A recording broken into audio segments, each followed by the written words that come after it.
Welcome to Whiteboard Wednesday, and on today's episode, we're going to answer the most common question that we get from swimmers around the world, which is, how do I swim faster?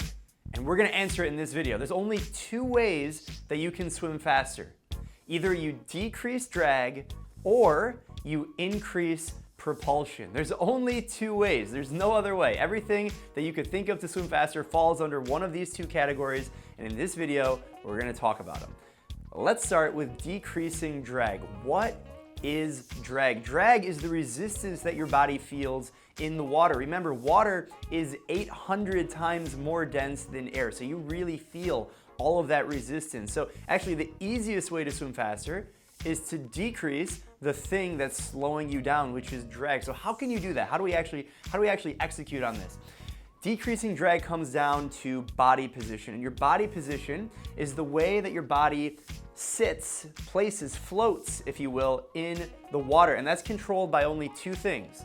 It's controlled by your head position, the way your head is positioned as you float on your front or on your back, any of the strokes, your head position, which ties into your hip position. So where is your butt? Where are your legs? Are they sinking or are they high in the water? And in fact, you can actually control your body position mostly with what you do with your head. So if you look at our diagram right here, you see our swimmer, most of his head is actually out of the water. And as a result, the legs are sinking. So his legs, call this guy Bob. Bob's legs are sinking really deep in the water.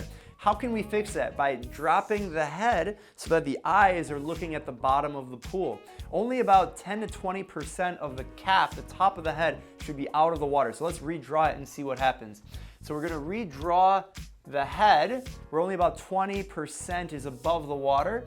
And what's going to happen is the legs are going to start to lift. So the legs are going to go up because the eyes are looking down. And because the eyes are looking down, you're automatically going to change the hip position. And as a result, you're going to have less drag because this distance and the space that you occupy in the water is going to decrease. You go from 1 meter down to half a meter. And these are just example numbers. But you can see by dropping your head position and lifting up your hips, raising your hips in the water, you can decrease all of this drag. Your legs are just dragging in the water.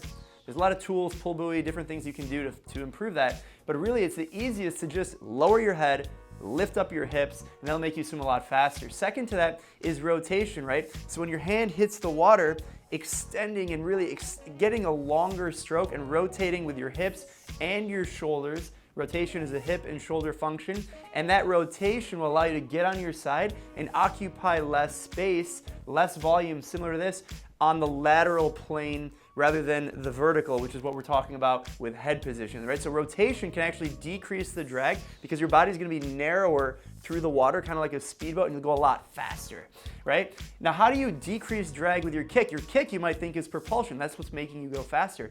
But in fact, if you look at our diagram down here, the kick can actually be too big, and your feet will actually increase your drag more than the propulsion. It's a balance, increase drag, decrease propulsion, right?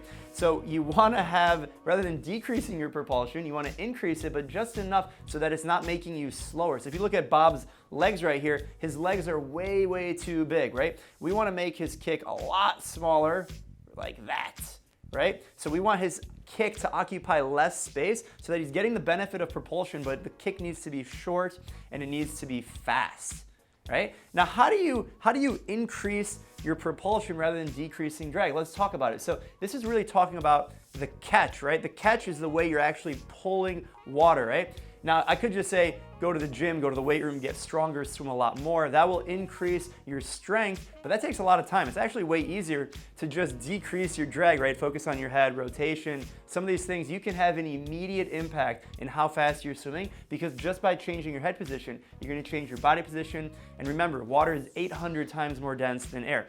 But you want to increase propulsion, I understand. Let's talk about it. So the catch starts with the entry, okay? And let's go back to Bob. Let's look at his hand entry in this diagram. He's going to enter at a 45-degree angle to the water, right? 45 degrees, right in front of the shoulder, about 18 inches, 30 centimeters, right in front of the shoulder. It's different based on how tall you are and your strength level.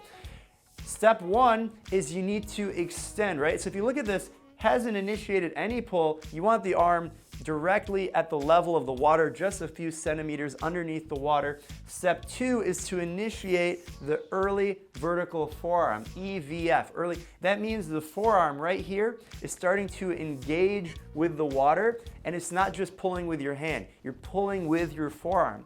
Step 3 is to continue that early vertical forearm and continue pulling water behind you. If you have a flat arm pull, you're actually pushing the water down. You want to pull the water behind you. Every step of the pull, step 1, you start with the fingertips, you initiate the early vertical forearm, and then you're going to continue pulling yourself forward, pushing the water behind you, and that continues all the way through. You want to maintain that forearm vertical as long as possible, and even at the finish of the stroke, when your forearm is starting to go back up towards the sky, you want to maintain your hand to continue pulling yourself forward and pushing the water behind you. So those are the steps of how you do the catch, and that's the pretty much primary way of how you can increase propulsion. It's really talking about, obviously your kick, you can kick faster, harder, make that more efficient, point your toes, all that good stuff, but that's increasing propulsion. Now, the best way to apply all of these, once you've improved your technique, you're decreasing your drag, that's the easiest way, you increase your propulsion, you're getting stronger in the water.